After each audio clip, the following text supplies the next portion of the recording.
রোদ ঝলমলে শরতের আকাশ। অবশেষে উমা এলেন বাপের বাড়ি, সঙ্গে কার্তিক, গণেশ, সরস্বতী, লক্ষ্মী এবং তাঁদের বাহনেরা। কিন্তু উমার পিতৃগৃহে প্রবেশ বলে কথা, তা কি যেমন তেমন করে হয়? তাই প্রথা মেনে সপ্তমীর ভোর থেকেই গঙ্গার ঘাটে ঘাটে কলাবউ স্নানের ভিড়। পাড়ার বাবন্দা থেকে বনেদি বাড়ির বড়বাবু, গঙ্গার ঘাটে পুজো উদ্যোক্তাদের ভিড় ছিল চোখে পড়ার মতো। শিশু, মহিলা, পুরুষ নির্বিশেষে হাজার হাজার মানুষের ভিড়। জাজেস ঘাট, বাবুঘাট কিংবা নবদ্বীপ, গঙ্গার দুপারে সপ্তমীর সকালে এই একই ছবি সর্বত্র।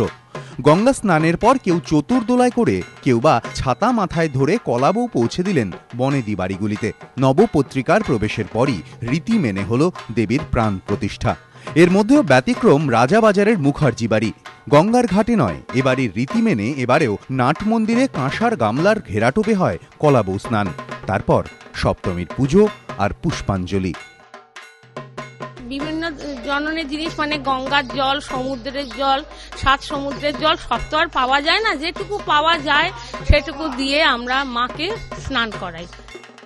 পুজোর আনন্দে মেতে ওঠেন হাতিবাগানের শুকতারা বাড়ির সদস্যরাও। শরতের গন্ধে কোন অমোঘ নস্টালজিয়ার টানেই জমায়েত হয়েছেন বাড়ির সদস্যরা।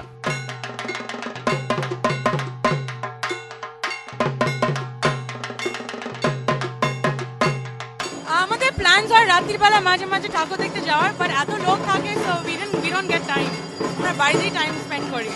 আজকে আমাদের নিরামিষ হয়, যেমন বাঙালি ভোজ হয়, ধরুন লুচি, এছাড়া নানান রকম নিরামিষের ছানা, ধোকা, এছাড়া নানা রকম মিষ্টি, কিন্তু ভাতের কিছু হয় না। ভীষণই এক্সাইটেড, সব বন্ধুরা আসবে, আরও ফ্যামিলি মেম্বার্সরা আসবে, তো ওটার অপেক্ষায়। It's like one major day আজকে, সারা বছরের অপেক্ষা শেষ আজকে।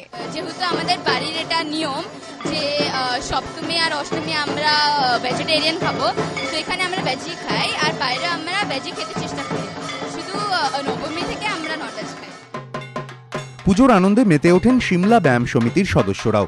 মাঙ্গলিক অনুষ্ঠানের আবহে এ যেন এক পুনর্মিলনের উৎসব। অরিত্রিক ভট্টাচার্য, সঞ্চয়ন মিত্র ও অর্ণব মুখোপাধ্যায়, এবিপি আনন্দ, কলকাতা।